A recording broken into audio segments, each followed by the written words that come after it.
Uy, daddy, ano yung sinusunog mo? Uling yan. Naku, bawal magsunog. Talaga. Akit-akit ka na naman dito. Kita mo uling eh. Ano ba tingin mo dyan? Kasuhan ka talaga ng senro, bawal nagsusunog. Binili mo na sa tindahan yan. Una nilang kasahon yan tindahan.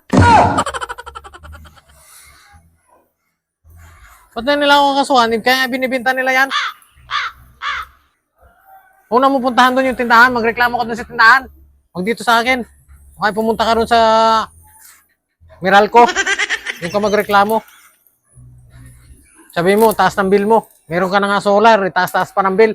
Pachamba yata ng Meralco magkwinta eh. Oo nga, no? Ba't mataas ang bill natin? Kita na ang uling eh, tanong-tanong pa. Anong tingin mo dyan? Itim, di ba?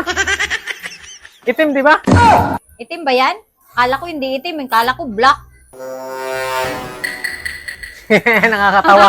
Sobrang nakakatawa. Bumaba nga doon. Bumaba nga doon.